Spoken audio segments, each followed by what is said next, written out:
Sign the divorce papers, Janet. You're embarrassing me. The words sliced through the marble-tiled kitchen like shattered glass, each syllable designed to wound. Janet's hands trembled as she gripped the granite countertop, her knuckles white against the dark stone. 6 months pregnant, her body carried the weight of new life while her heart shattered under the weight of betrayal. Embarrassing you. Her voice cracked, disbelief threading through every word. I'm carrying your children, Jude. Your twins. Jude Richardson adjusted his platinum cufflinks with the same cold precision he used to dismiss employees. At 35, he commanded boardrooms with an iron fist and wielded his family's inherited fortune like a weapon. Now, he turned that same ruthless calculation on his wife of 3 years. Children I never asked for. His gray eyes held no warmth, no recognition of the woman who had loved him unconditionally. Look at yourself, Janet. You've gained 30 pounds. You can barely fit into designer clothes anymore. How am I supposed to take you to charity galas? Business dinners? You're unpresentable. The word hung between them like poison. Unpresentable. As if her worth as a human being could be measured by her ability to accessorize his ambitions. Janet's free hand moved instinctively to her swollen belly, where 2 tiny hearts beat with fierce determination. Samuel and Cynthia. She'd already chosen their names during sleepless nights when Jude worked late at the office. Or so she thought. Where were you last night? The question escaped before she could stop it, though she already knew the answer would destroy her. A smile played at the corners of Jude's mouth, the same smile that had once made her feel like the luckiest woman alive. Now it felt like a blade twisting in her chest. With someone who understands what it means to be a Richardson. Someone who knows how to present herself in society. He paused, savoring her pain. Someone like Michelle. Michelle.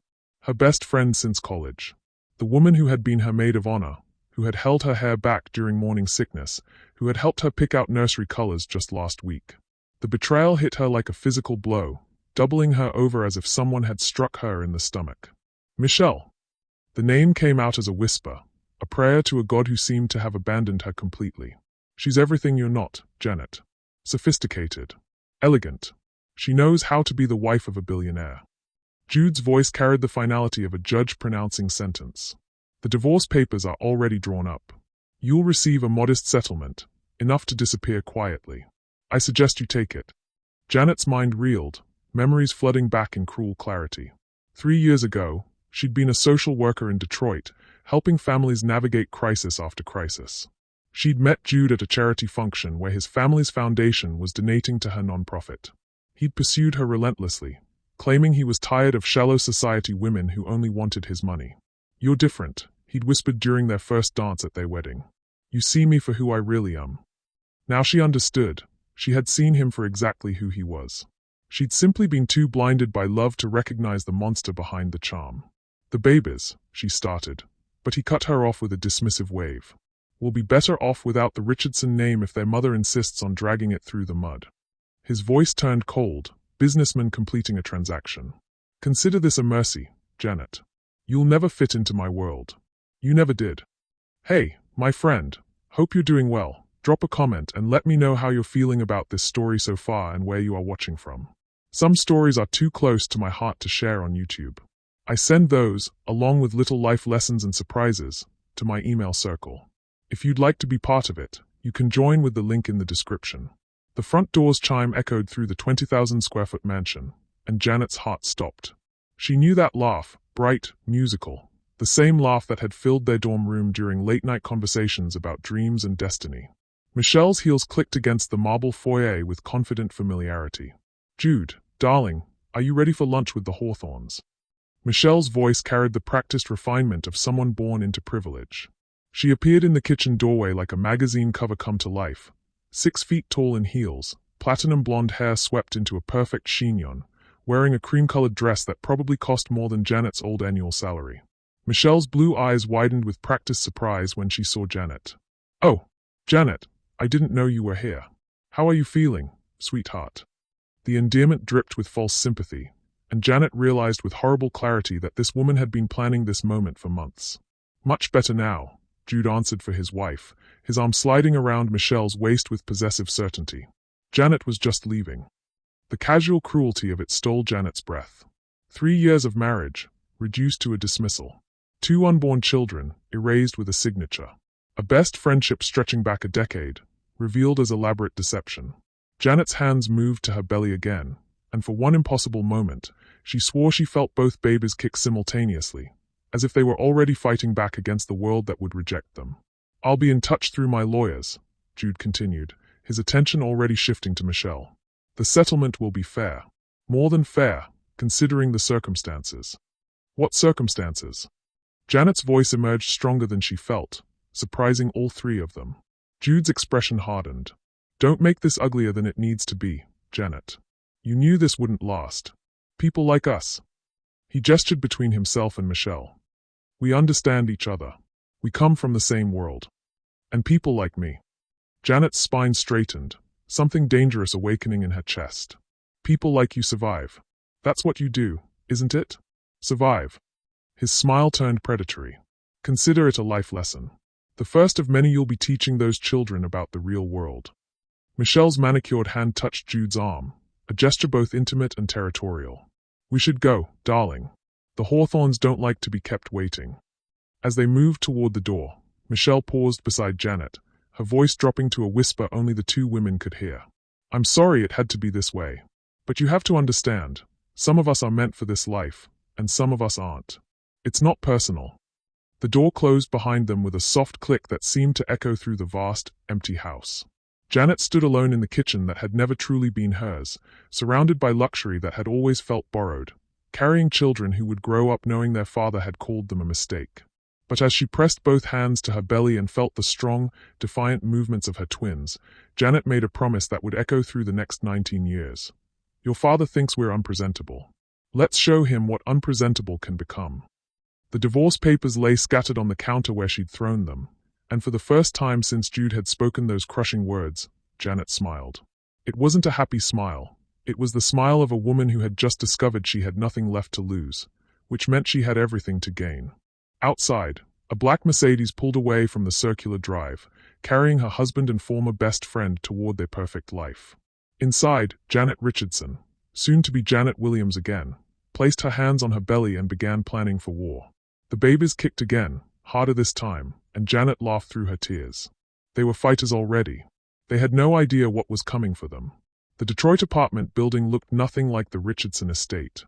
3 flights of cracked concrete stairs led to a 2-bedroom unit with paper-thin walls and windows that rattled when trucks passed on the street below. Janet had traded marble countertops for laminate, crystal chandeliers for flickering fluorescent bulbs, and a walk-in closet for a corner that barely fit her maternity clothes. But for the first time in months, she could breathe. "Mrs. Williams." The social worker's voice carried professional sympathy tinged with genuine concern. Maria Santos had been doing family services for 15 years, long enough to recognize strength wrapped in vulnerability. "The state assistance will cover basic needs, but with twins coming. I'll make it work." Janet shifted uncomfortably in the plastic chair, her belly now 7 months round with children who seemed to grow stronger and more restless by the day. "I've been approved for the part-time position at the community center. After the babies are born, I can increase my hours." Maria's dark eyes held understanding born of witnessing countless women navigate impossible circumstances. "You have a master's degree in social work from University of Michigan. Before your marriage, you ran programs that helped families in crisis. You're not some helpless victim, are you?" The question hung between them like a challenge. Janet had spent 3 months drowning in self-pity, reliving every moment of Jude's betrayal, analyzing every sign she'd missed about Michelle's deception. But sitting in this cramped office, discussing food stamps and WIC benefits, something fundamental shifted in her chest. "No," she said quietly. "I'm not helpless. I'm just recalibrating." "Good." Maria leaned forward, her voice dropping to a conspiratorial whisper. "Because I've seen women in your situation go 2 ways.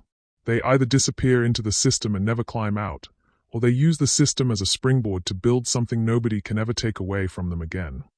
That night, Janet lay awake on her second-hand mattress, listening to sirens wail through the urban darkness. Her hands traced patterns on her belly as the twins performed what felt like coordinated gymnastics routines. She'd started talking to them during these sleepless hours, sharing stories about her childhood, her dreams, the future she was determined to give them. "Your father thinks money equals power," she whispered to Samuel and Cynthia. "He thinks being born into wealth makes him superior. But I'm going to teach you something he never learned, Real power comes from building something from nothing. Real strength comes from surviving when everyone expects you to fail. The apartment's thin walls couldn't muffle the sounds of her neighbor's television, where late-night infomercials promised instant wealth and easy success. Janet smiled grimly. She knew better than anyone that nothing worth having came easy. Her phone buzzed with a text message, and for one foolish moment, her heart leaped with hope that Jude had come to his senses. Instead, the message came from an unknown number. Heard you're living in the slums now. Hope it's everything you deserve. M. Michelle. Even in exile, the woman couldn't resist twisting the knife. Janet stared at the message for a long moment, then carefully saved the number and screenshot the text. She had learned something valuable during her marriage to Jude. Wealthy people always underestimated those they considered beneath them. They spoke freely around housekeepers, dismissed the intelligence of service workers, and assumed their victims would suffer in silence. But Janet had spent years as a social worker, learning to document everything, to build cases methodically, to gather evidence with patient precision. Some skills, once learned, never left you. Over the following weeks, more messages arrived. Sometimes from Michelle, sometimes from mutual acquaintances who had chosen sides in the divorce. Each message revealed more about Jude's new life, his rapid engagement to Michelle, their plans for a spring wedding, his boasts about finally having a wife worthy of the Richardson name. Janet saved every message, every voicemail, every social media post that friends forwarded to her out of concern. She was building something, though she couldn't yet articulate what. The twins arrived on a snowy February morning after 18 hours of labor that Janet endured with only a nurse for company. No husband pacing the waiting room, no best friend holding her hand, no family flying in to welcome the babies. Just Janet, alone with her strength and her determination to bring these children safely into a world that had already rejected them. Samuel emerged first, screaming his outrage at the bright hospital lights with lungs that suggested he would never suffer in silence. Cynthia followed 12 minutes later, quieter but alert, her dark eyes seeming to study everything around her with calculating intelligence. "They are beautiful," the nurse said, placing both babies on Janet's chest. "And strong. Look at those grips." Janet looked down at her children, her son with Jude's strong jaw but her compassionate eyes, her daughter with her own delicate features but something fierce and uncompromising in her expression. They were perfect. They were hers. And they would never, ever be unpresentable. "Welcome to the world, Samuel and Cynthia," she whispered. "We're going to show everyone what William's children can do." The first 2 years blurred together in a haze of sleepless nights, part-time work, and fierce determination. Janet took every overtime hour she could get at the community center, building programs for at-risk youth while her own children napped in the break room or played quietly in her office. She earned her real estate license during stolen moments between feedings and diaper changes, studying while the twins slept. By their second birthday, she had saved enough to move them to a better apartment, still modest, but with windows that didn't rattle and neighbors who didn't party until 3 a.m. More importantly, she had begun to build a network of connections throughout Detroit's nonprofit sector and business community. The twins absorbed everything around them with startling intensity.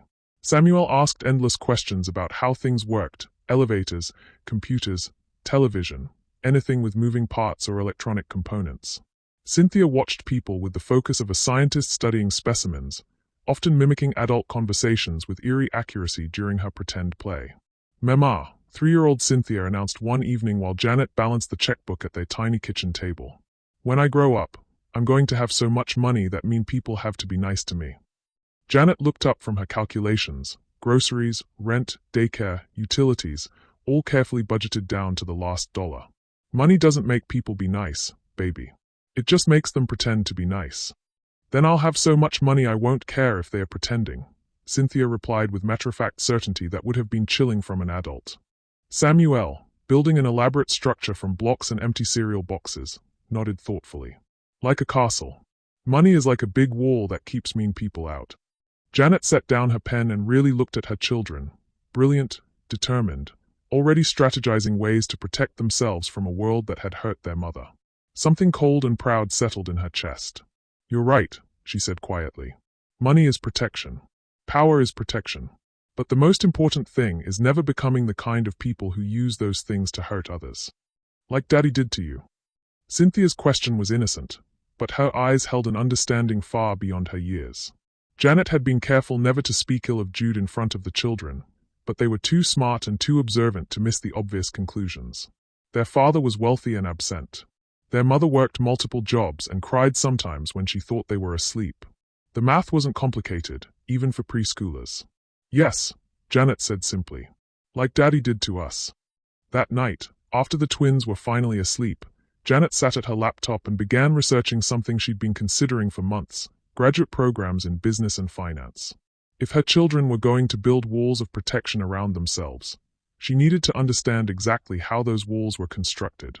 Her phone buzzed with another message from Michelle, this one a photo from some charity gala. Jude in a perfect tuxedo, Michelle radiant in diamonds that probably cost more than Janet's annual salary, both of them surrounded by Detroit's elite. The caption read, "Living our best life. Some people just know how to be happy." Gemstone sparkles. Janet studied the photo for a long moment, noting how Jude's smile didn't quite reach his eyes, how Michelle's grip on his arm seemed possessive rather than affectionate. She'd learned to read body language during her social work training, and something about their perfect tableau felt forced. But more interesting was the background of the photo, a charity auction for children's literacy programs.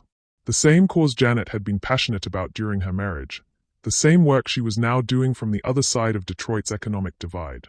An idea began forming in Janet's mind, dangerous and ambitious and absolutely necessary. She opened a new document on her laptop and began typing. Business plan, Williams Educational Foundation.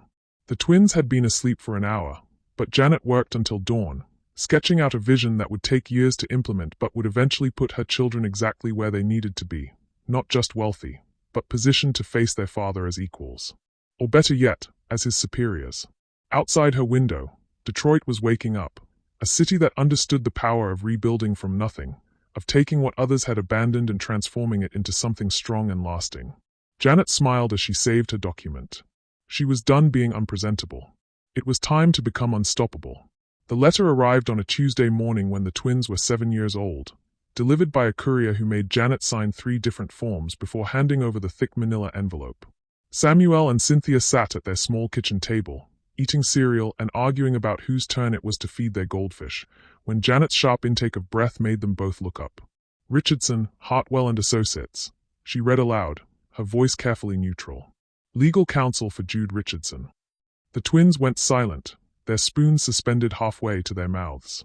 Over the years, they had learned to read their mother's moods with scientific precision, and something in her tone warned them that this moment would reshape their world. Janet's hands trembled as she unfolded the official documents. The letterhead was expensive, embossed, designed to intimidate. The words swam before her eyes as their meaning sank in. Notice of intent to pursue full custody. Concerns regarding the educational and social environment. The Richardson family's superior resources and stability. Mama. Cynthia's voice was small, uncertain. What does it say? Janet forced herself to keep reading, each paragraph more devastating than the last. Jude wanted the twins. Not because he loved them. The legal language made it clear this was about image management and legacy control. Michelle was pregnant, and apparently having stepchildren who lived in unsuitable conditions was hampering their social standing. The most crushing detail came in paragraph 4. They had hired a private investigator. Photos of Janet leaving her second job at 11 p.m., picking up the twins from late-night daycare, buying generic groceries with food stamps. Documentation of their modest apartment, their second-hand clothes, the twins' after-school care at the community center where Janet worked. The children's current living situation fails to provide the educational opportunities, social connections, and financial security befitting members of the Richardson family legacy. The letter continued with surgical cruelty. Their mother's employment in social services, while admirable, cannot provide the advantages these children deserve. Samuel had stopped pretending to eat his cereal. At 7, he was already reading at a high school level, and Janet realized with horror that he could probably understand enough of the legal document to grasp its implications. Are they taking us away from you? His question was quiet, matter-of-fact, but his small hands had curled into fists. Janet's first instinct was to lie, to protect them from adult concerns they shouldn't have to carry. But these weren't ordinary children living ordinary lives. They had been born into a war zone, and pretending otherwise would only leave them defenseless. Your father wants to try, she said carefully. But wanting something and getting it are very different things. Cynthia slid from her chair and moved to stand beside Janet, her small hand resting on her mother's arm. He left us. Why does he want us now? The question hung in the air like an accusation. Janet could have explained about image management, about how wealthy families treated children like assets to be managed rather than people to be loved. Instead, she told them the truth that would fuel the next decade of their lives. Because we're not supposed to be doing this well without him. It was true. Against every statistical probability, Janet had not only survived, she had begun to thrive. The Williams Educational Foundation was still small, operating out of a cramped office above a used bookstore, but it was growing. Janet's real estate investments, carefully chosen properties in Detroit's slowly gentrifying neighborhoods, were appreciating faster than anyone had predicted. The twins were excelling in their accelerated academic programs, showing the kind of intellectual promise that attracted attention from teachers and administrators. They were becoming visible, and visibility was dangerous when you had powerful enemies. What do we do? Samuel asked, and something in his 7-year-old voice sounded ancient, strategic. Janet looked at her children, brilliant, determined, already harder than any child should have to be. She had tried to shield them from the worst of their circumstances, but perhaps that had been a mistake. Perhaps they needed to understand exactly what they were up against. We fight, she said simply, but not the way he expects us to fight. Over the following weeks, Janet threw herself into legal research with the same intensity she had once brought to her social work cases. She couldn't afford the caliber of lawyers Jude could hire, but she had something more valuable. She understood the system from the inside. Years of helping families navigate custody battles, abuse cases, and neglect situations had taught her exactly how these proceedings worked. The twins adapted to their new reality with disturbing ease. They asked fewer questions about playdates they couldn't afford, stopped requesting toys they'd seen in commercials, and began spending their free time in the community center's computer lab, teaching themselves programming languages with the focused intensity of adults preparing for war. "Mama," Cynthia said one evening while Janet reviewed custody law precedents at their kitchen table. Samuel figured out how to make websites. Real ones. Janet looked up from her legal research to find her 8-year-old son demonstrating a functional website he'd built for their after-school program.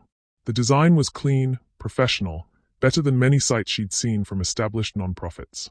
How did you learn to do this? Samuel shrugged with the casual confidence of childhood genius. YouTube, mostly. And there are coding boot camps online. Free ones.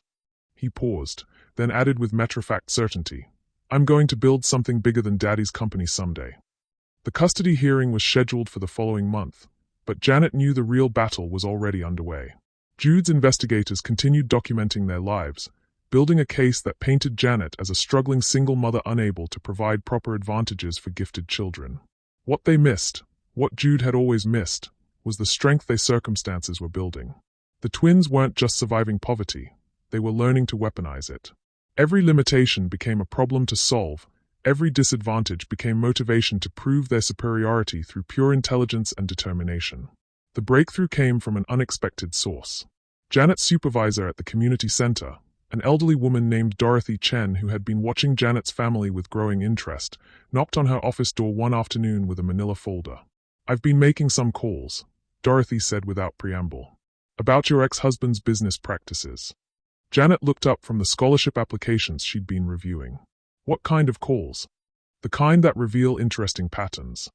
Dorothy settled into the chair across from Janet's desk with the satisfaction of someone about to deliver devastating news. Richardson Development has been cutting corners on their low-income housing projects. Building code violations, safety issues, using substandard materials in buildings meant for families receiving housing assistance. The folder contained photocopied reports, inspection records, complaints filed with the city that had been mysteriously dismissed or delayed. Janet's social work training kicked in as she recognized the pattern. Systematic neglect designed to maximize profits while exploiting vulnerable populations. He's been using his political connections to bury the complaints, Dorothy continued. But the documentation exists. And if someone were to bring this information to the right journalist at the right time. Janet's hands stilled on the papers. This wasn't just about custody anymore. This was about everything Jude represented, everything he had used to justify abandoning his family. He had built his expanded fortune by exploiting the same communities Janet now served. The custody hearing is in 2 weeks, Janet said slowly. Plenty of time for an investigative journalist to develop a very interesting story about Richardson Development's business practices. Dorothy replied with a smile that could have cut glass. Especially if that journalist had access to families willing to go on record about their living conditions. That evening, Janet sat down with Samuel and Cynthia for the most important conversation of their young lives. The twins listened with perfect attention as she explained what Dorothy had discovered, what it meant for their custody case, and what it would mean for their future. So Daddy hurts poor families to make money. Cynthia's question was innocent, but her expression was calculating. Yes, Janet said simply. And now we have proof. Samuel leaned forward, his 8-year-old mind already working through implications. If everyone knows his bad, they won't let him take us away. That's right. Janet paused, then added the lesson that would define the next decade of their lives. But more than that, this is how you really fight people like your father. You don't just defend yourself, you expose them for what they really are. The twins absorbed this information with the focused intensity of students learning their most important subject.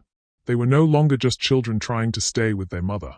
They were soldiers in a war that had been declared the day Jude called them unpresentable. When we grow up, Cynthia said with quiet certainty, we're going to be powerful enough that people like Daddy can never hurt anyone again. Samuel nodded, his small jaw set with determination that would have been frightening in an adult. We're going to be so successful that he'll have to respect us. Janet looked at her children, brilliant, fierce, already planning campaigns that wouldn't reach fruition for more than a decade. She should have felt guilty about burdening them with adult concerns, about letting them see the ugly realities of power and corruption. Instead, she felt proud. They were going to be magnificent. The phone rang, interrupting her thoughts. Janet glanced at the caller ID and felt her blood turn to ice. Michelle's number, calling for the first time in years. Janet. Michelle's voice sounded different, uncertain, almost frightened. We need to talk. Michelle's voice cracked through the phone line like breaking glass. He doesn't know I'm calling you. If he finds out. She trailed off, and Janet could hear something that sounded like genuine fear beneath the polished veneer. What do you want, Michelle? Janet kept her voice steady, but her heart hammered against her ribs. The twins had gone quiet, sensing the shift in atmospheric pressure that preceded adult catastrophes. It's about the custody case. There are things you need to know. Michelle's breathing was rapid, shallow. Can we meet? Somewhere private. Every instinct Janet had developed during her years as a social worker screamed warnings. This was either a trap or desperation, and both were dangerous. Why would you help me? A long pause filled only with Michelle's shaky breathing. Because I'm finally seeing what kind of man I married. They agreed to meet at a coffee shop in Midtown, neutral territory that offered both privacy and escape routes. Janet arranged for Dorothy to watch the twins, though she suspected both Samuel and Cynthia would spend the evening researching legal precedents and building their growing collection of websites. The coffee shop occupied the ground floor of a converted warehouse, the kind of deliberately hip establishment that attracted young professionals and college students. Michelle sat in a corner booth, hunched over an untouched latte, looking nothing like the polished socialite who had stolen Janet's husband. Her usually perfect hair hung limp around her shoulders, and her designer clothes couldn't hide the fact that she'd lost significant weight. You look terrible, Janet said, sliding into the opposite seat. It wasn't meant as an insult, it was a clinical observation. Michelle laughed, a sound devoid of humor. Marriage to Jude Richardson will do that to you. She looked up, and Janet was startled to see genuine desperation in her eyes. He's not the man either of us thought he was. I figured that out 7 years ago. Janet kept her voice neutral, but something about Michelle's genuine distress was beginning to crack her defensive walls. What's changed? I'm pregnant again. Michelle's hands moved instinctively to her still flat stomach. 8 weeks. And when I told him. She stopped, pressing her lips together as if holding back words that would break her completely. Janet waited. Years of working with trauma survivors had taught her the value of silence, of letting people find their own courage to speak the truth. He wants me to terminate it. The words came out in a rush, barely audible. He says one child is enough for appearances, that multiple pregnancies will ruin my figure, that I'm already less marketable than I was when we got married. The casual cruelty was so perfectly Jude that Janet almost smiled. Instead, she felt something unexpected, pity for the woman who had destroyed her marriage. And the custody case. Janet pressed. Michelle's composure cracked completely. It's not about the twins. It's about you. She leaned forward, her voice dropping to an urgent whisper. He's furious that you're succeeding without him.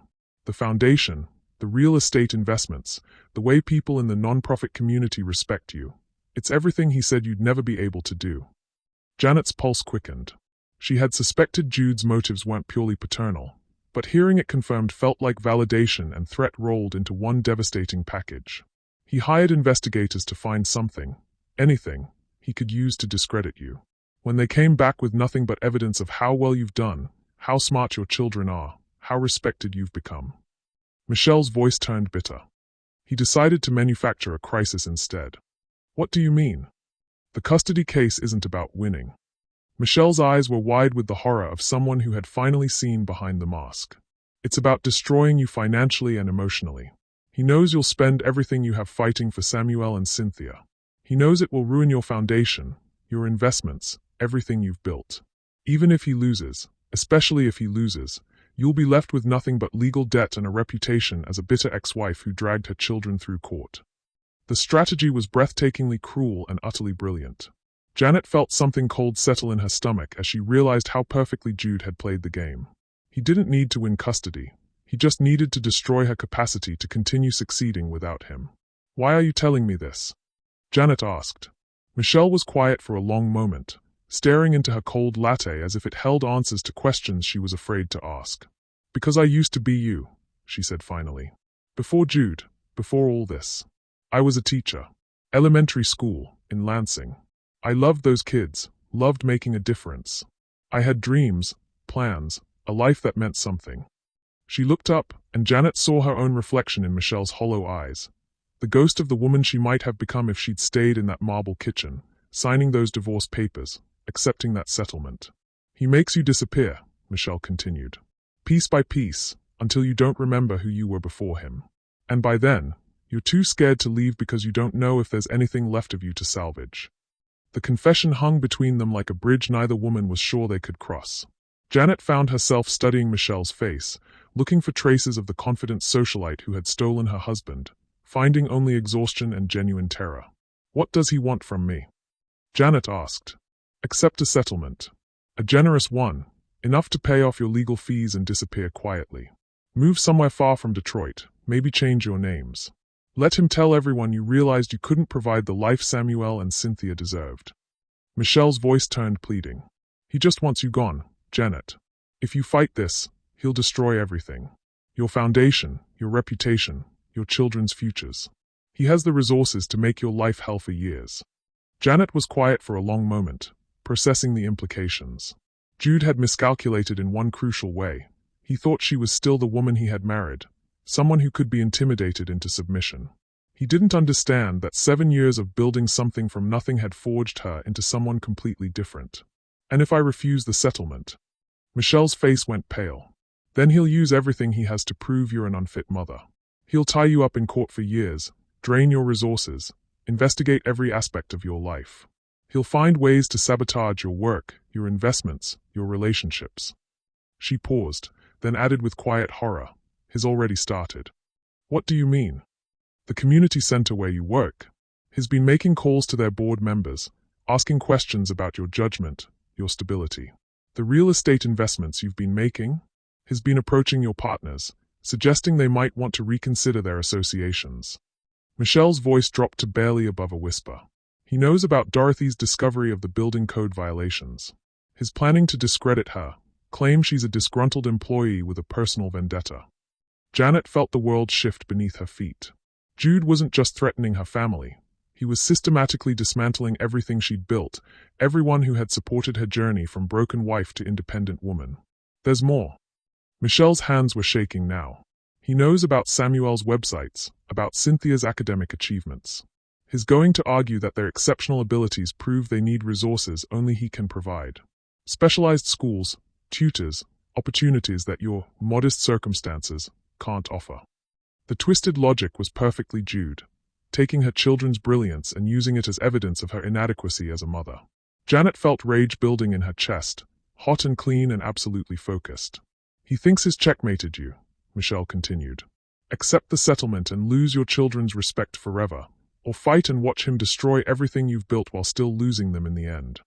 Janet was quiet for a long moment, her mind working through possibilities with the same systematic approach she'd learned during her social work training. Jude had indeed created a masterful trap, for someone who thought like him, who valued reputation and resources above everything else. But he had made one fundamental error in his calculations. He was still thinking of Janet as someone who would choose survival over victory, someone who would prioritize protecting what she had over winning what she deserved. "Michelle," Janet said finally, her voice carrying a new quality that made the other woman look up sharply. "When you were a teacher, before Jude, what was the most important lesson you taught your students?" The question seemed to catch Michelle off guard. What does that have to do with anything?" "Humor me." Michelle was quiet for a moment, and when she spoke, her voice carried traces of the woman she had been before she learned to be afraid. That bullies only win when their victims accept the fight on the bully's terms. That the secret to defeating someone who thinks they are stronger than you is to change the rules of the game entirely. Janet smiled, and something about that smile made Michelle sit back in her booth as if she'd glimpsed something dangerous moving beneath calm waters. "Thank you," Janet said, standing. "For the warning, for the information, and for reminding me of something I'd almost forgotten." "What's that?" "I've never been very good at playing by other people's rules." As Janet walked toward the coffee shop exit, Michelle called after her. "Janet, wait. What are you going to do?" Janet paused in the doorway, her silhouette backlit by the evening streetlights. When she turned back, Michelle saw something in her expression that would haunt her dreams for years.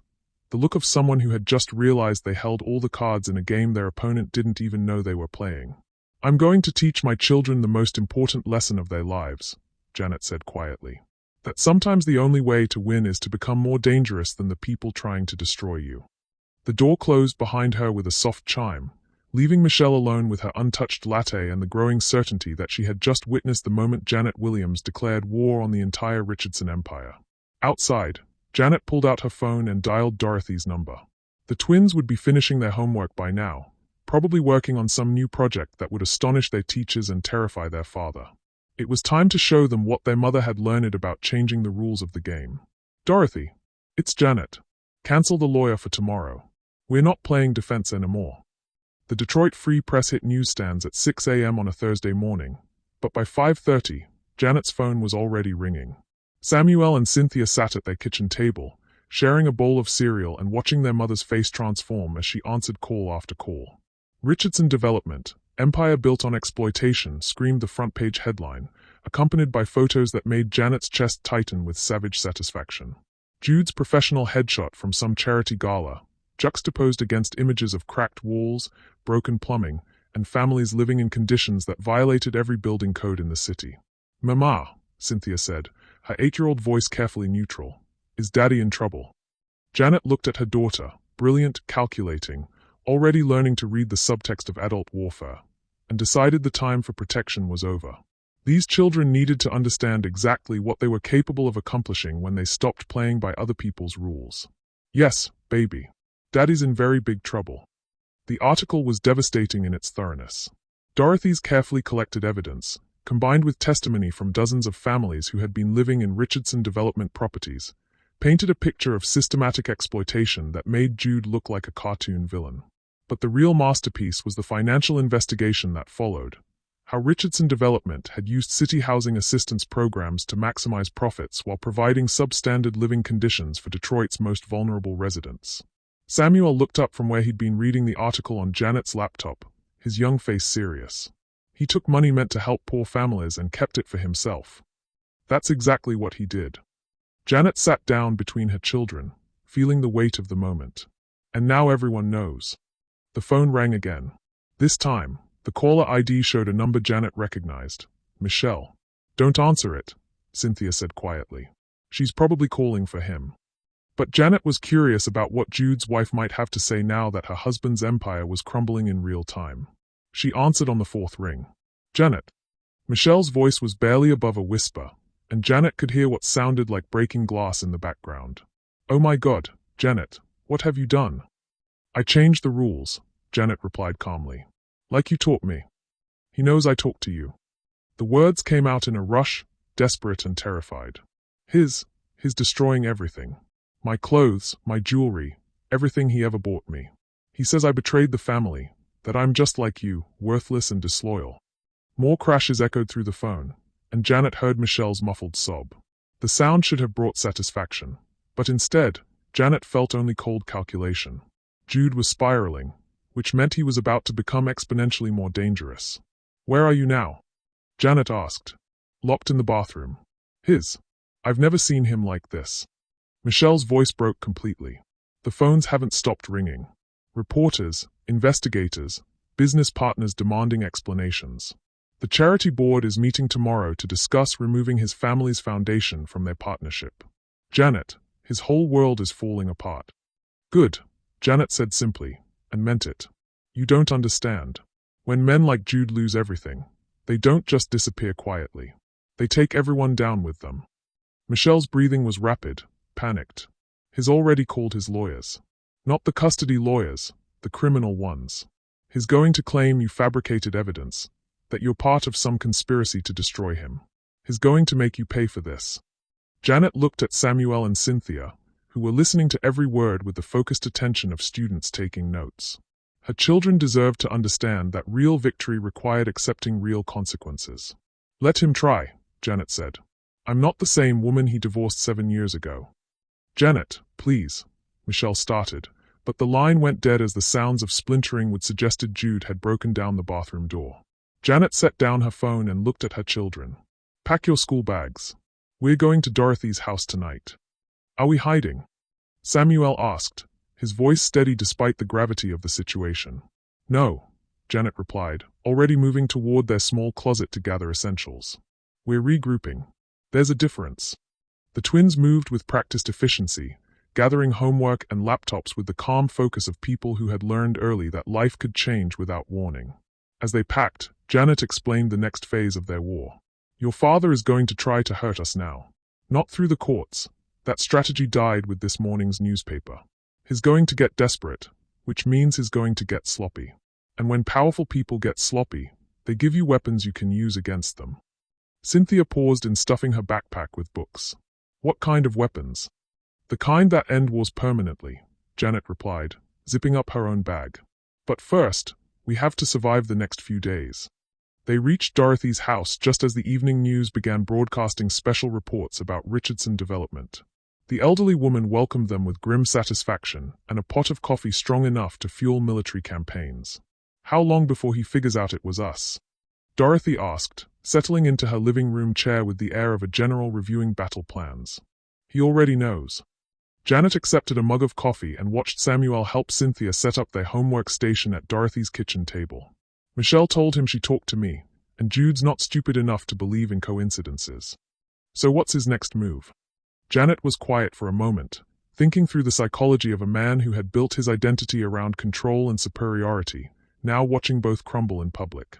"He's going to try to destroy my credibility. Paint me as a vindictive ex-wife who fabricated evidence to get revenge.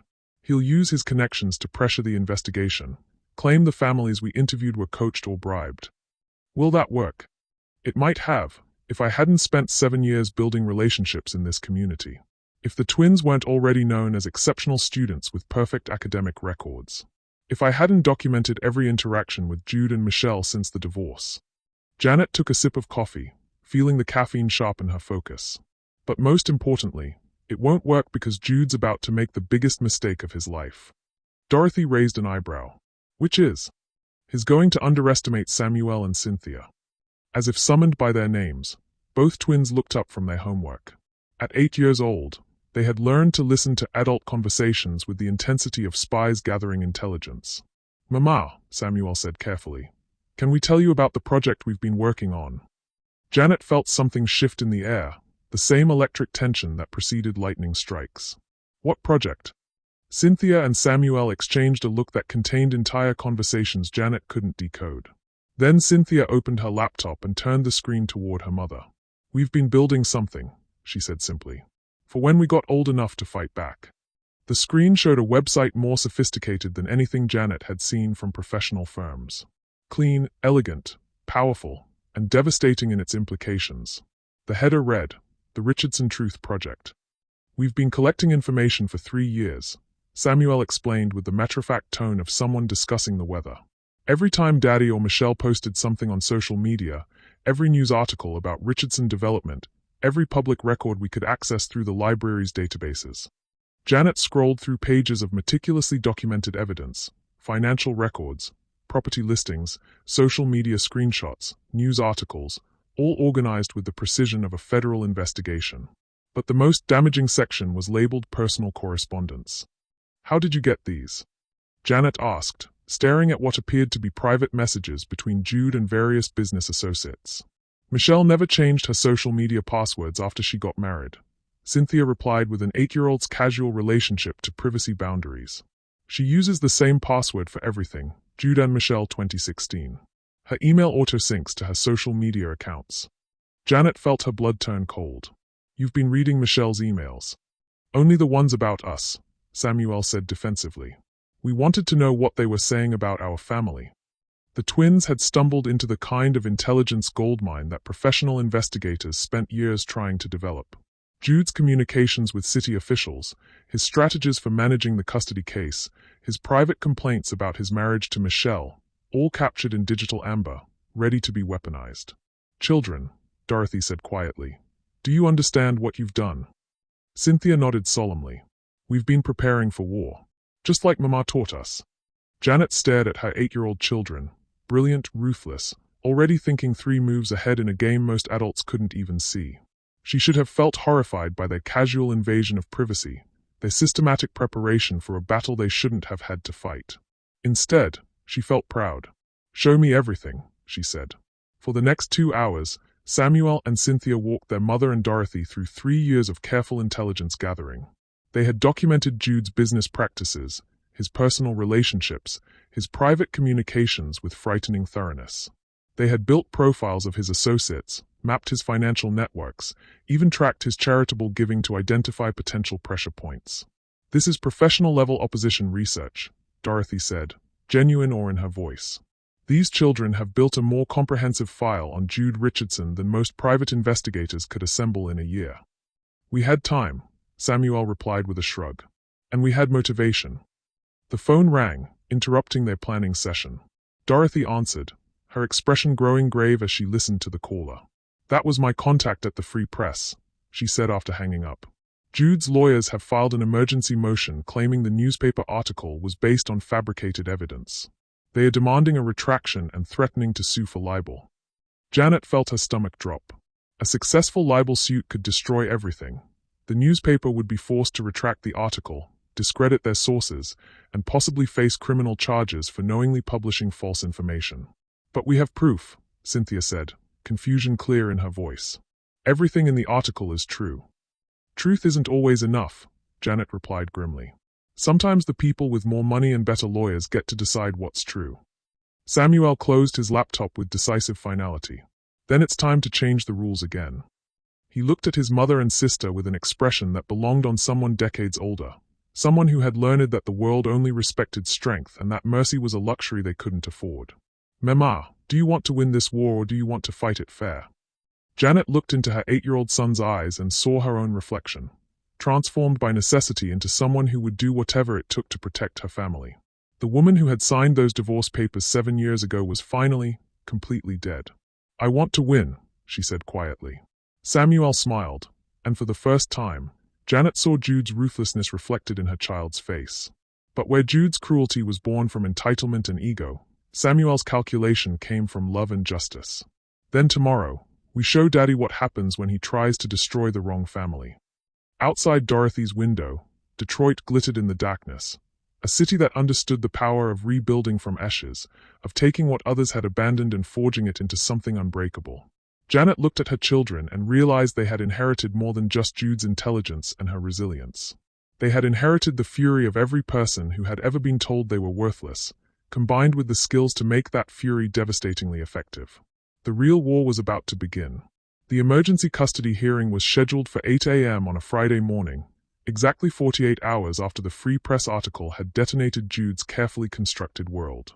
Janet sat in the courthouse hallway with Samuel and Cynthia, watching her children review their homework with the same calm focus they'd brought to documenting their father's crimes.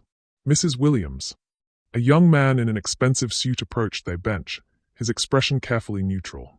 "I'm Marcus Chen, from Richardson, Hartwell and Associates. Mr. Richardson would like to speak with you privately before the hearing. Janet looked up from helping Cynthia with a math problem that was 3 grade levels above her age. Tell Mr. Richardson he can speak to me in the courtroom, in front of the judge. I think you'll want to hear what he has to say. Marcus's voice carried the kind of quiet authority that came with billable hours approaching $1,000. He's prepared to make you a very generous offer. The answer is no, Samuel said without looking up from his science textbook. His 8-year-old voice carried absolute certainty. Whatever his offering, the answer is no. Marcus blinked, clearly unprepared for negotiating with children who spoke like corporate executives. Perhaps the adults should discuss this privately. Cynthia closed her math workbook with deliberate precision. We are the subject of this custody case. We're not going anywhere. Janet felt a surge of pride watching her children refuse to be dismissed or intimidated. 7 years of fighting for survival had taught them to recognize when adults were trying to manipulate them through exclusion and false authority. Fine, she said to Marcus. 5 minutes. Right here. Marcus looked around the public hallway, clearly uncomfortable with conducting sensitive negotiations within earshot of other families waiting for their own hearings. But something about Janet's tone suggested this was not negotiable. Mr. Richardson is prepared to withdraw the custody petition immediately, he began, consulting his notes. In addition, he's offering a settlement of $2 million, with the condition that you and the children relocate outside of Michigan and sign comprehensive non-disclosure agreements regarding the Richardson family. The offer was staggering, more money than Janet had ever imagined having, enough to ensure Samuel and Cynthia could attend any college they wanted, enough to make the Williams Educational Foundation a major player in Detroit's nonprofit landscape. It was everything she had thought she wanted when she first received those divorce papers 7 years ago. What about the Free Press article? She asked. Marcus's expression tightened almost imperceptibly. Mr. Richardson believes that certain statements in that article may have been taken out of context. He's willing to work with you to issue a joint statement clarifying any misunderstandings, provided all parties agree to move forward without further complications. The euphemism was transparent. Jude wanted her to publicly discredit the investigation, to claim she had exaggerated or misrepresented the evidence, to restore his reputation at the cost of her own credibility and the credibility of every family who had come forward to document their living conditions. And if I refuse? Janet asked. Then Mr. Richardson will be forced to pursue all available legal remedies to protect his family's reputation and business interests. Marcus's tone remained professionally neutral, but the threat was unmistakable. He has significant resources and a strong motivation to clear his name. Janet was quiet for a moment, processing the implications. $2 million to disappear, to let Jude rebuild his empire on the backs of poor families, to teach Samuel and Cynthia that justice was always for sale to the highest bidder. Tell Mr. Richardson, she said finally, that some things aren't for sale. Marcus's professional composure cracked slightly. Mrs. Williams, I strongly encourage you to consider this offer carefully. Custody battles can be expensive, emotionally devastating, and unpredictable. Even if you win, the cost, financial and personal, could be enormous. We know, Samuel said, closing his textbook and looking directly at Marcus with unsettling intensity. We've been preparing for expensive and unpredictable. Something about an 8-year-old speaking with such calculated confidence seemed to unnerve the lawyer more than any adult threat could have. Marcus gathered his papers with slightly shaky hands. I'll convey your response to Mr. Richardson. But Mrs. Williams, you should know that he's very determined to resolve this situation. If you won't accept his generosity, he may feel compelled to take less amicable approaches. After Marcus left, Janet sat quietly between her children, feeling the weight of the choice she'd just made. $2 million. Financial security. Safety. Peace. All she had to do was abandon every principle she'd spent 7 years building, betray every family who had trusted her with their stories, and teach her children that courage was a luxury they couldn't afford. Mama, Cynthia said quietly, are you scared? Janet considered lying, offering some comfortable platitude about everything working out fine. Instead, she chose truth. Yes, baby. I'm terrified. Good, Samuel said, surprising her. Daddy should be more scared. The courtroom was smaller than Janet had expected, dominated by dark wood paneling that made everything feel official and intimidating. Judge Patricia Morrison was a woman in her 60s with steel-gray hair and the no-nonsense demeanor of someone who had seen every possible variation of human dysfunction parade through her courtroom. Jude sat at the plaintiff's table with 3 lawyers, his appearance carefully crafted to suggest wounded dignity rather than desperate damage control. He wore a navy suit that probably cost more than Janet's monthly rent, his silver hair perfectly styled, his expression conveying the patient suffering of a father forced to battle an unreasonable ex-wife for the sake of his children's welfare. When his eyes met Janet's across the courtroom, she saw something that made her blood turn cold. Not anger or frustration, but the focused calculation of a predator who had decided his prey needed to be eliminated rather than merely defeated. "Your Honor," Jude's lead attorney began. "We're here today because Mr. Richardson has become increasingly concerned about the welfare of his children, Samuel and Cynthia Williams. While he has respected their mother's desire to raise them independently, recent events have forced him to reconsider whether that arrangement truly serves the children's best interests." The lawyer's presentation was masterful, painting Jude as a reluctant participant who had been driven to action by Janet's increasingly erratic behavior. The newspaper article wasn't presented as legitimate journalism exposing corporate malfeasance, but as evidence of Janet's growing instability and her willingness to use her children as weapons in a vendetta against their father. "Mr. Richardson has always provided financial support for Samuel and Cynthia," the lawyer continued, which was an outright lie but would be difficult to disprove without extensive financial discovery. "However, their mother has chosen to live in circumstances that, while admirable in their modesty, may not provide the educational and social opportunities these exceptionally gifted children deserve." Janet watched Judge Morrison's face carefully, looking for signs of how the argument was being received. The judge's expression remained neutral, but Janet caught her glancing toward Samuel and Cynthia with what might have been curiosity. The twins sat perfectly still in the gallery behind Janet, their expressions attentive but unreadable.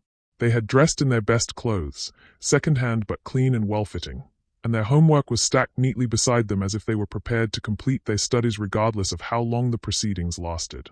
"Furthermore, Your Honor," Jude's attorney continued, "we have concerns about Mrs. Williams' recent behavior and her decision to involve the children in what appears to be a calculated campaign to damage Mr. Richardson's reputation and business interests. This suggests a troubling willingness to prioritize her personal grievances over the children's emotional well-being."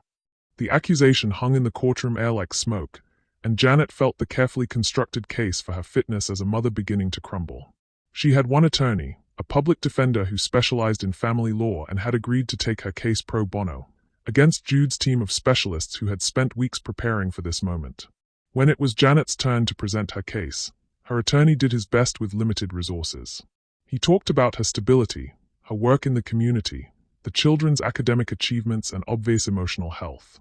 But without the resources to conduct extensive character investigations or hire expert witnesses, his presentation felt thin against Jude's polished assault. "Your Honor," Janet's attorney concluded, "Samuel and Cynthia Williams are thriving in their current environment.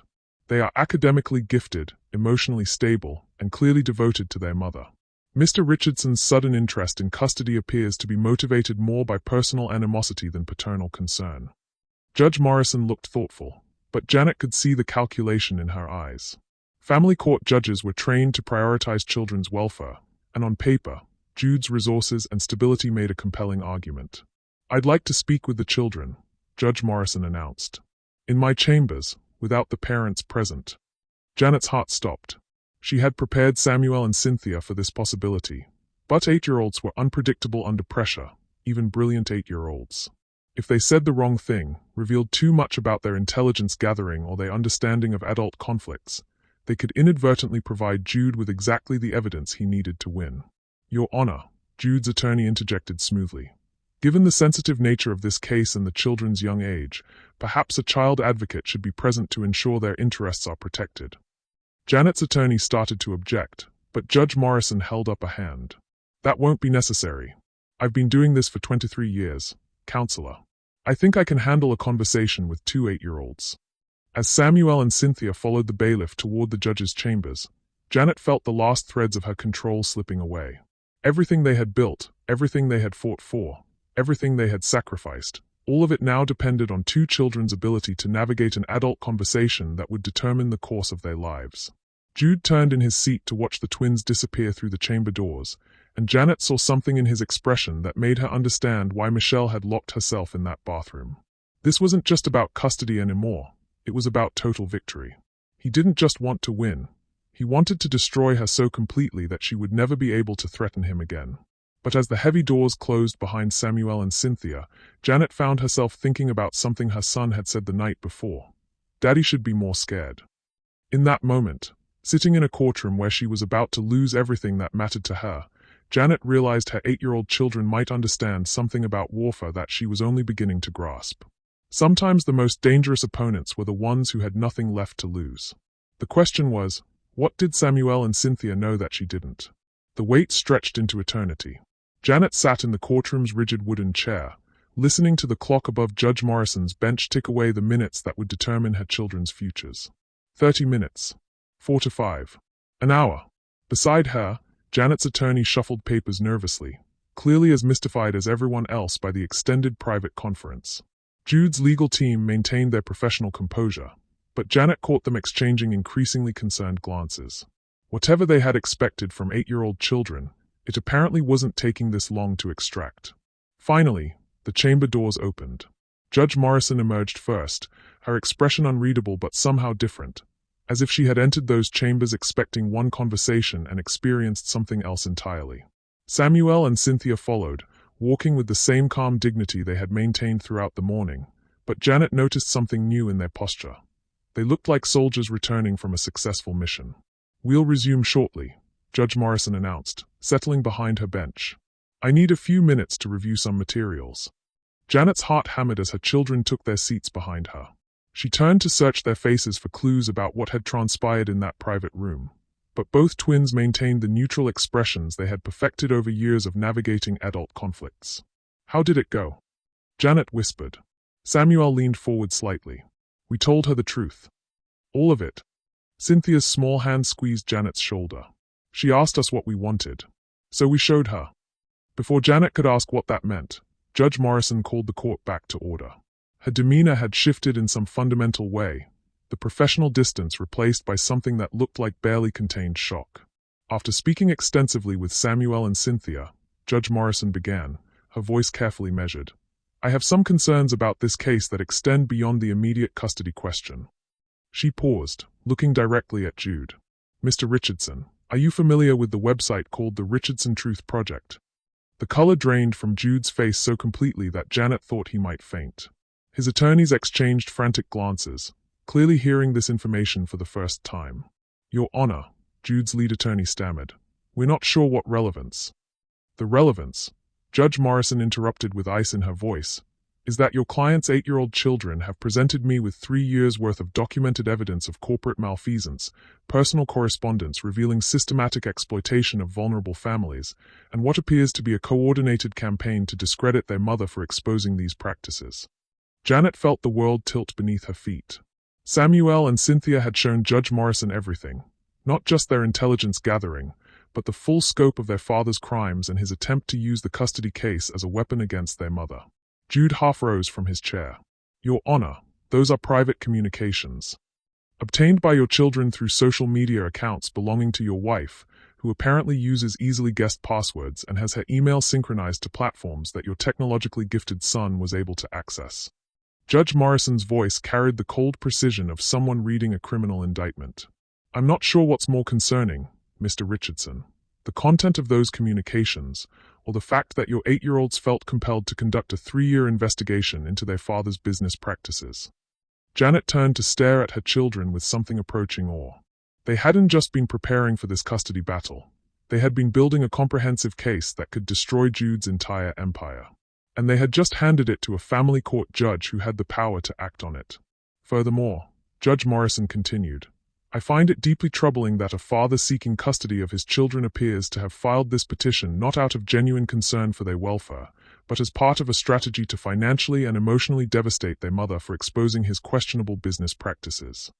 Jude's attorney was on his feet now, his professional composure completely shattered. "Your Honor, this is highly irregular. We object to the introduction of materials that were obtained without our knowledge or opportunity to authenticate." "Counselor," Judge Morrison said with dangerous quiet, "your client's children just spent an hour explaining to me, in extraordinary detail, how they documented years of their father's business correspondence, social media activity, and strategic communications regarding this custody case.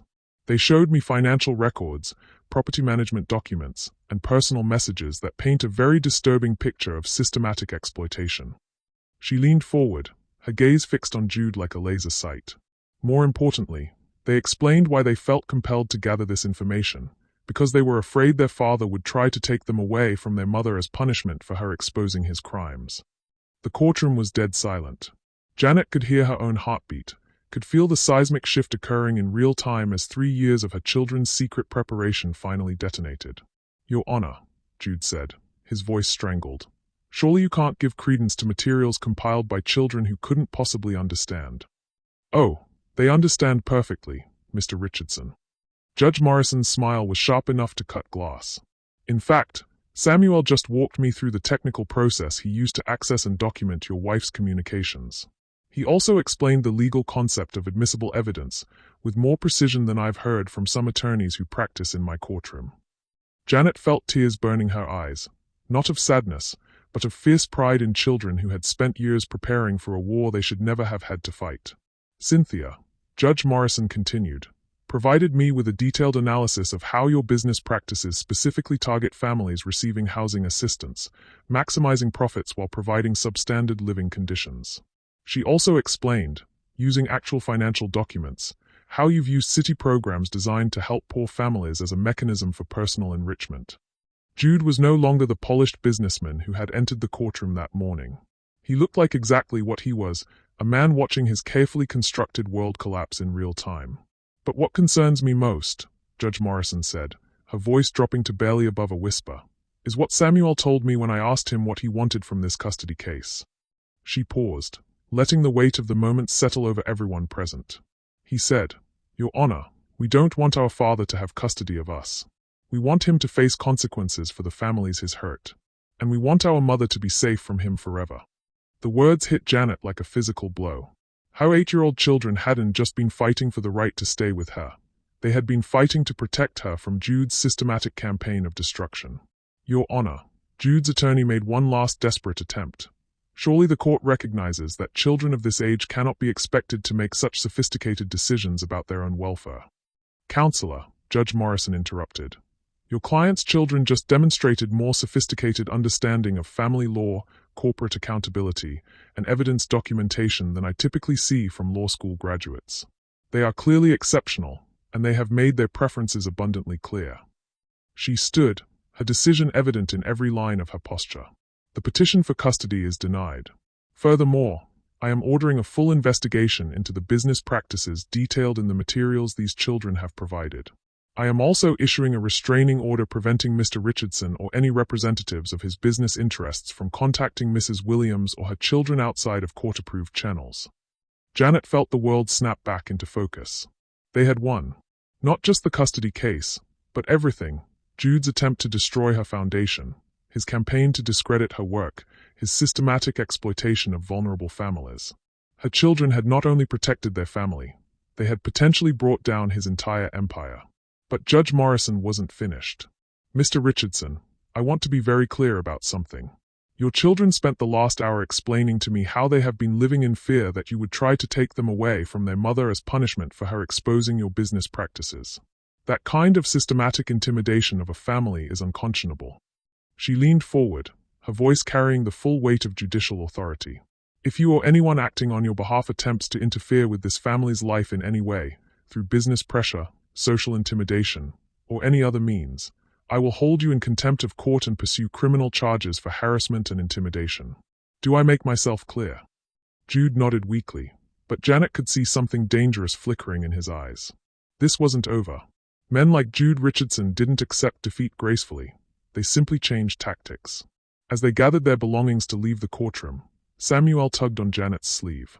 "Mama," he said quietly, "there's something else we need to tell you." "What?" Cynthia moved to Janet's other side, her small hand slipping into her mother's. "We didn't just show the judge our research." "What do you mean?" Samuel's expression was grave beyond his years. "We gave her copies of everything. But we also sent copies to other people."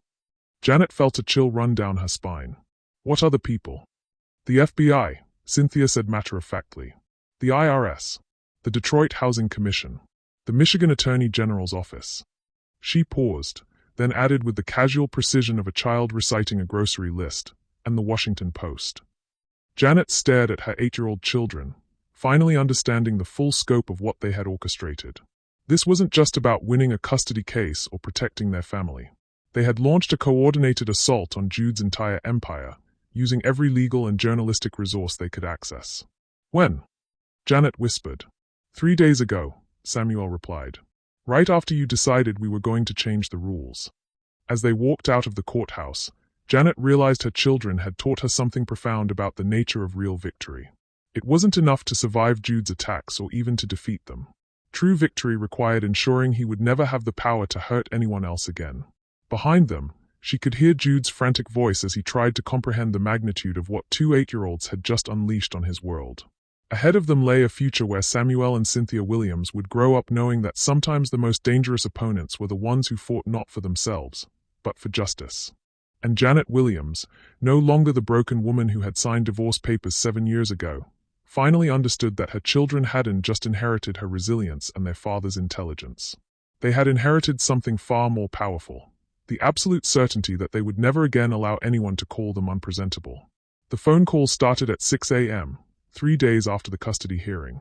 Janet woke to the sound of her cell phone buzzing incessantly on her nightstand, displaying numbers she didn't recognize from area codes across the country. By the time she had Samuel and Cynthia dressed and fed, 17 different news organizations had left voicemails requesting interviews. "Mama," Cynthia said, carefully spreading peanut butter on her toast, "the lady on the news said Daddy might go to prison." Janet looked up from her coffee, the first real coffee she'd been able to afford in months, purchased in celebration of their courtroom victory, and saw her 8-year-old daughter processing information that would have devastated most adults. "How do you feel about that?" Janet asked carefully. Cynthia considered the question with the same serious attention she brought to her advanced math homework. "I think if someone hurts a lot of people, they should face consequences, even if they are someone's daddy." Samuel nodded without looking up from his laptop, where he was monitoring the growing media coverage of what reporters had dubbed the Richardson Files. The families who lived in his buildings deserved better. Now maybe they'll get justice. Janet marveled, not for the first time, at her children's capacity to hold complex emotional truths simultaneously: grief over their father's choices alongside satisfaction over his consequences, love for family alongside commitment to justice. The doorbell rang, interrupting her thoughts. Through the window, Janet could see a news van parked across the street, its satellite dish extended like an antenna searching for signals. But the person at her door wasn't a reporter. Michelle Richardson stood on Janet's small front porch, looking like a ghost of her former self.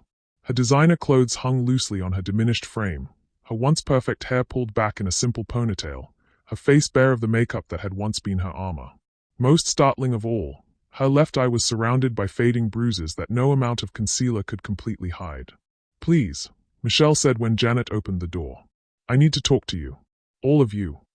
Janet hesitated. Every instinct told her that Michelle represented danger, that allowing Jude's wife into her home was inviting trouble. But something about the other woman's desperate vulnerability made her step aside. Samuel and Cynthia looked up as Michelle entered their small living room, their expressions carefully neutral.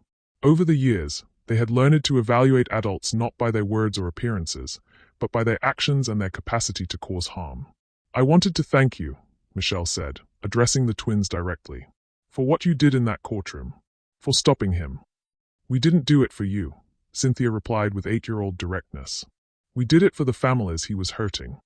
Michelle winced as if she'd been slapped, but nodded. "I know. And you're right. I was part of the problem. I saw what he was doing, and I stayed silent because it was easier than facing the truth about who I had married." She sat down heavily in Janet's second-hand armchair, her movements careful in a way that suggested hidden injuries. The night after the custody hearing, when he realized what was happening, She touched her bruised face unconsciously. "He blamed me for talking to you, for giving you the information you needed to fight him." Janet felt a familiar surge of recognition. She had once been in Michelle's position, trapped with a man whose rage turned volcanic when his control was threatened. "Where are you staying now?" "A hotel, for now. My lawyer says I need to file for divorce before the criminal charges are announced." Apparently, spouses can be compelled to testify against each other, but only if they are not married when the testimony occurs. Michelle's laugh was bitter, hollow. "Ironic, isn't it? I'm finally leaving him for the same reason I married him, legal strategy. Samuel closed his laptop and looked directly at Michelle with unsettling intensity. Are you going to testify against him? The question hung in the air like a challenge. Michelle met Samuel's gaze, and Janet saw something shift in the woman's expression. A moment of recognition that these children were not ordinary 8-year-olds, and this was not an ordinary conversation. Yes, Michelle said simply. I have recordings, financial documents, communications with city officials, evidence of how he pressured building inspectors to overlook violations. She paused, then added with quiet determination, and I'm pregnant again. If he's going to prison, I want my child to grow up knowing their father faced consequences for his actions. Janet felt something unexpected, not forgiveness, exactly, but understanding. Michelle had been another of Jude's victims, trapped in a different way but ultimately destroyed by the same calculating cruelty.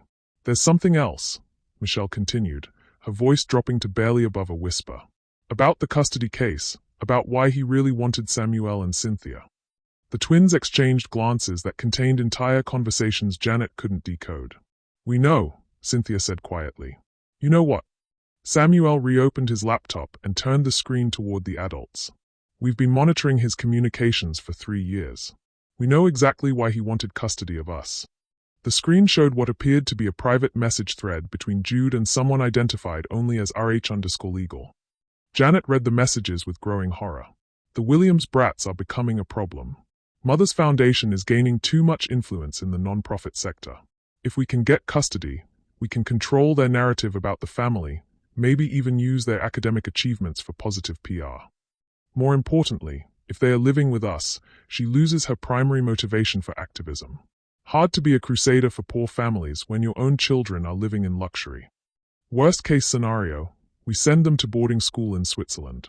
Out of sight, out of mind, and Janet Williams becomes just another bitter ex-wife without a platform. Janet felt sick.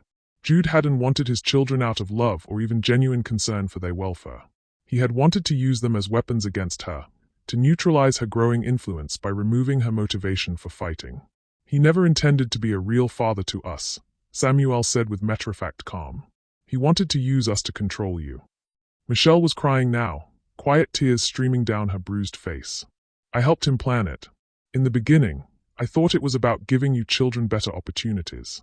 But as the strategy developed, I realized it was about destroying you completely. She looked at Janet with genuine anguish. He was never going to stop, Janet. Even if the custody case had failed, he would have found other ways to hurt you. Your foundation, your work, your reputation. He saw you as a threat that needed to be eliminated.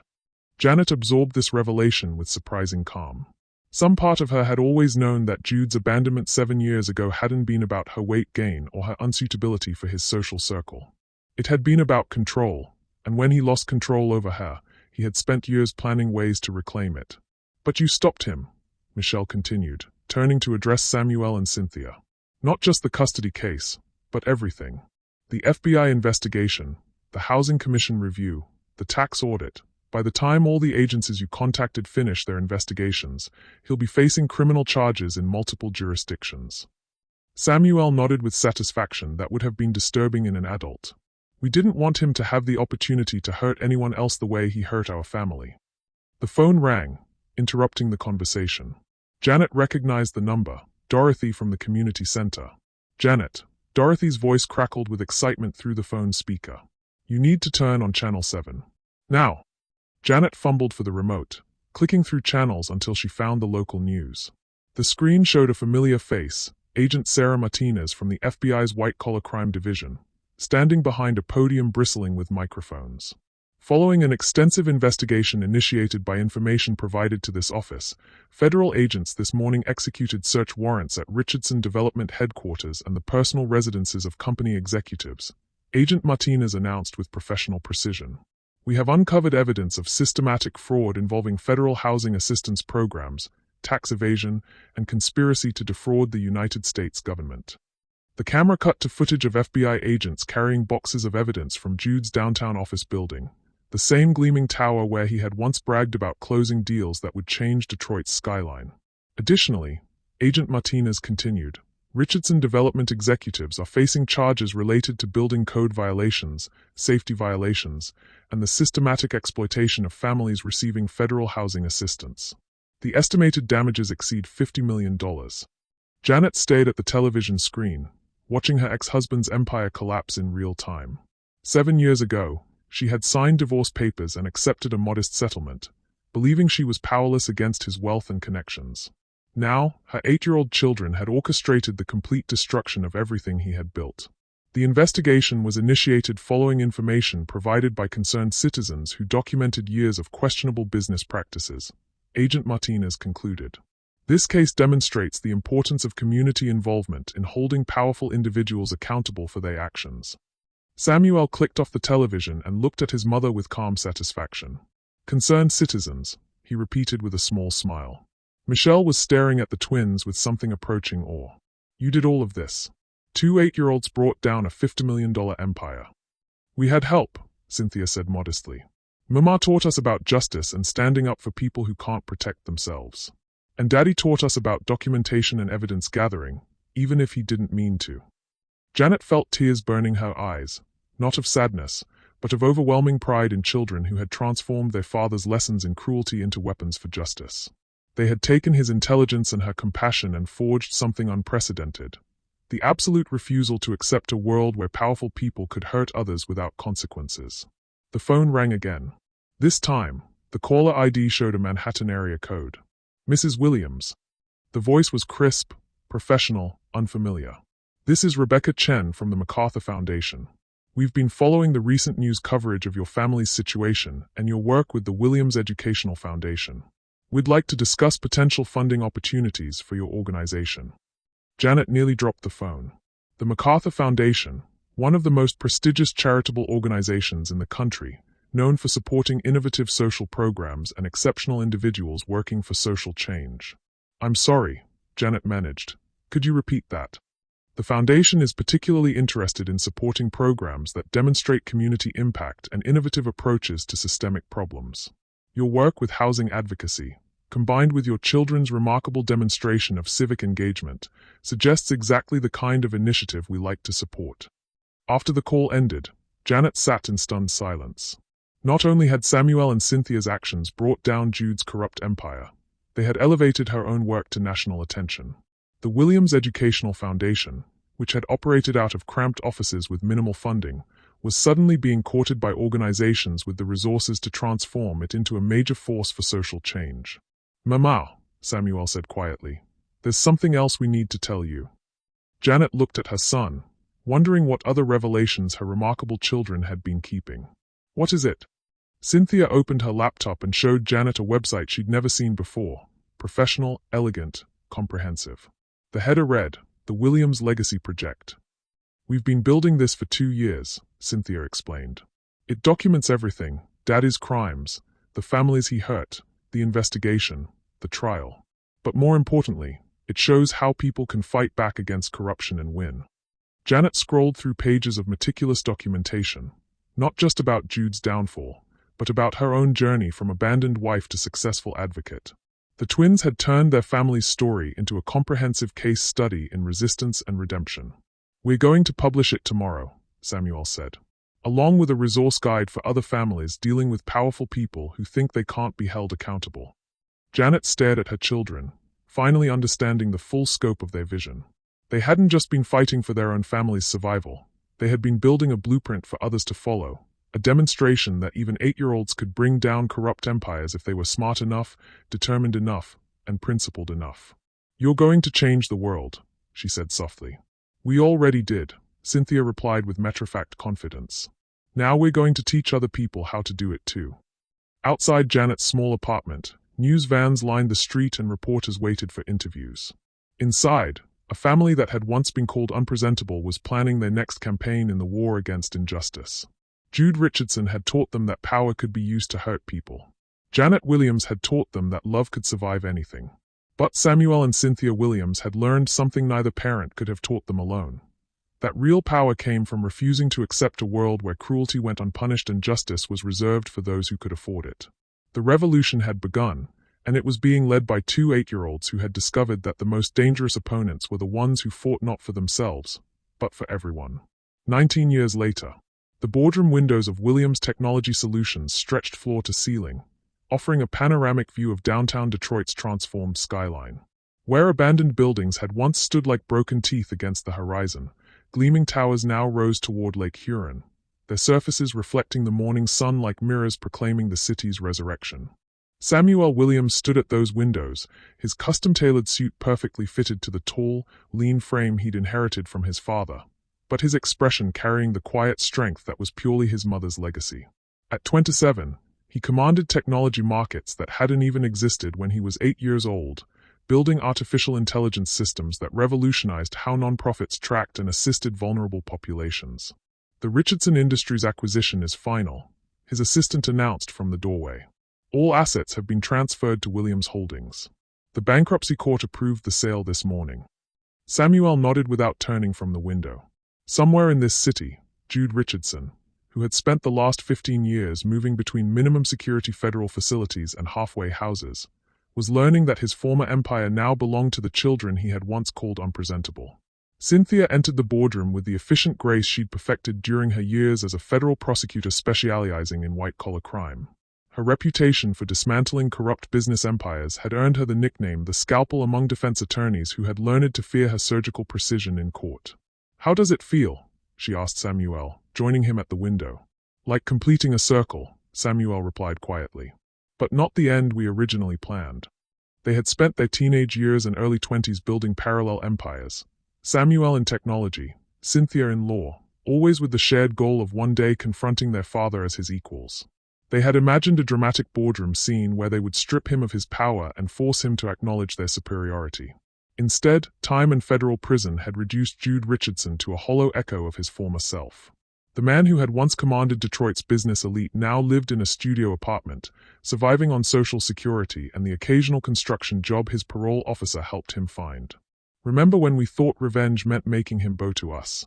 Cynthia asked, settling into the chair at the head of the conference table that had once belonged to Richardson Industries' board of directors. "We were children," Samuel replied. "We thought justice meant humiliation."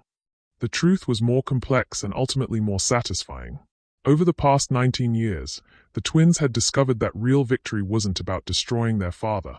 It was about making his destruction irrelevant. They had built something so magnificent, so beneficial to the world, that Jude Richardson's opinion of them had become meaningless. Williams Technology Solutions employed over 3,000 people, with offices in 12 cities and contracts with nonprofits worldwide. The Williams Educational Foundation, now run by Janet, had helped establish affordable housing programs, scholarship funds, and community development initiatives across the Midwest. Cynthia's legal career had resulted in the prosecution of dozens of corrupt executives and the recovery of hundreds of millions of dollars for victims of corporate malfeasance. The family that had once lived in a 2-bedroom apartment, carefully budgeting grocery money, now controlled assets worth over $8 billion. But more importantly, they had used those resources to ensure that other families would never experience the systematic exploitation and abandonment they had endured. "Ma's here," Samuel announced, watching Janet's car pull into the executive parking garage 50 floors below. At 52, Janet Williams had grown into the kind of woman who commanded attention not through wealth or beauty, but through the quiet authority that came from having survived everything and emerged stronger. Her hair was silver now, worn in an elegant bob that framed a face lined by years of laughter and determination. The Williams Educational Foundation operated from a restored mansion in Detroit's historic district, employing 200 people and managing an endowment that approached $500 million. She entered the boardroom carrying a manila folder and wearing the expression that had once terrified opposing attorneys and now intimidated congressional committees during her testimony about corporate accountability. "Before we begin," Janet said, settling into her chair, "I have news." Jude requested a meeting. The twins exchanged glances that contained entire conversations. Over the years, their father had made sporadic attempts to contact them. Letters from prison, messages through intermediaries, attempts to claim credit for their success by suggesting they had inherited his intelligence and business acumen. "What did you tell him?" Cynthia asked. "That if he had something to say to my children, he could say it in writing, through proper legal channels, with his parole officer's approval." Janet's smile was sharp as surgical steel. He declined. The meeting had been scheduled to discuss the Richardson Industries acquisition and its integration into Williams Holdings, but the conversation naturally drifted to the larger implications of what they had accomplished. Sometimes I wonder what would have happened if we had taken his settlement offer that day in the courthouse, Samuel mused. We'd be living comfortable, ordinary lives somewhere far from Detroit, Cynthia replied. And Richardson Industries would still be exploiting poor families while Jude collected charity awards for his philanthropy. The families he hurt would never have gotten justice, Janet added. The FBI investigation, the criminal prosecutions, the civil settlements, none of that would have happened if you two hadn't decided to fight. It was a familiar conversation, one they returned to whenever they needed to remind themselves why their choices had mattered. The statistics were staggering. Jude's prosecution had led to a federal task force on housing fraud that had recovered over $2 billion for victims nationwide. The legal precedents established during his trial had resulted in new regulations that protected vulnerable families from predatory development practices. The publicity surrounding the case had inspired dozens of similar investigations into corrupt business practices. There's something else, Janet said, opening her manila folder. The documentary about our story has been nominated for an Academy Award. The twins looked up with genuine surprise. Unbreakable, the Williams family story had premiered at the Sundance Film Festival 6 months earlier, telling their journey from abandoned family to justice advocates. Neither Samuel nor Cynthia had expected the film to gain significant attention beyond non-profit circles. The director wants to know if we'll attend the ceremony, Janet continued. Apparently, several other families who have fought similar battles will be there as special guests. Samuel and Cynthia exchanged another of their wordless conversations. Over the years, they had learned to be strategic about public appearances, understanding that their story had become larger than their personal experience. It was a symbol of possibility for anyone who had ever been told they were powerless against wealthy opponents. We'll go, Cynthia decided. Not for us, but for the families who are still fighting battles like ours. The meeting concluded with routine business discussions, quarterly reports, acquisition integration plans, foundation board appointments. But as they prepared to leave, Samuel paused at the windows again, looking out over the city that had shaped them. Do you think we turned out the way Ma hoped we would? He asked. Janet, who had been gathering her papers, stopped and looked at her son, brilliant, successful, but still seeking her approval after all these years. You turned out better than I hoped, she said simply. I wanted you to survive. You chose to thrive. I wanted you to be strong. You chose to be kind. I wanted you to succeed. You chose to lift others with you. Cynthia joined Samuel at the window, and for a moment they stood together, a family that had been forged in crisis and tempered by years of fighting for justice. What's next? Janet asked. Samuel smiled, the expression transforming his usually serious face. We've been talking about expanding internationally. There are families in other countries dealing with the same kind of systematic exploitation we faced. And I've been approached about running for Attorney General, Cynthia added. The current administration is looking for candidates with experience prosecuting corporate crime. Janet felt the familiar surge of pride that had sustained her through every challenge of the past 2 decades. Her children hadn't just survived their father's abandonment, they had transformed it into fuel for becoming the kind of people who made the world safer for everyone else's children. Your father called you unpresentable once, she said quietly. And now we're presenting a case study in how to fight corruption and win, Samuel replied. We're presenting evidence that children from broken homes can build something better than what broke them, Cynthia added. We're presenting hope to every family that thinks powerful people can't be held accountable, Janet concluded. As they left the boardroom together, none of them looked back at the windows that offered such a commanding view of the city. They had spent enough time looking at what they had conquered. Their focus now was on what they still needed to build, what battles they still needed to fight, what families they still needed to help. The phone in Samuel's pocket buzzed with a text message from an unknown number. Saw the news about Richardson Industries. Congratulations. You've become everything I knew you could be. Junior. Samuel showed the message to Cynthia and Janet. They read it without comment. Then Janet took the phone and deleted the message without responding. Some conversations, she said, handing the phone back to her son, aren't worth having. Outside the Williams Technology Solutions building, Detroit hummed with the energy of a city that had learned to rebuild itself stronger than before. The family that had once been called unpresentable walked toward their respective cars, each carrying the quiet satisfaction of people who had discovered that the best revenge was becoming so successful that their enemies' opinions became irrelevant. But more than that, they carried the knowledge that they had used their success to ensure that other families would never have to fight the battles they had fought alone. The revolution that had begun in a courthouse 19 years earlier was still spreading, one family at a time, one victory at a time, one presentation of evidence that justice was possible for anyone brave enough to demand it.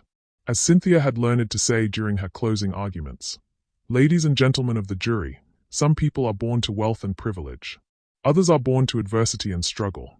But everyone, regardless of their circumstances, is born with the capacity to choose justice over convenience, courage over comfort, and truth over power." The Williams family had made their choice long ago, and they were still choosing it every day, in every decision, in every case they fought and every family they helped. The story that had begun with divorce papers and cruel words had become something unprecedented, proof that the most dangerous opponents were indeed the ones who fought not for themselves, but for everyone who had ever been told they were unpresentable. What did this story teach you about the power of transformation and justice? Drop your thoughts in the comments and subscribe for more stories that will change how you see the world.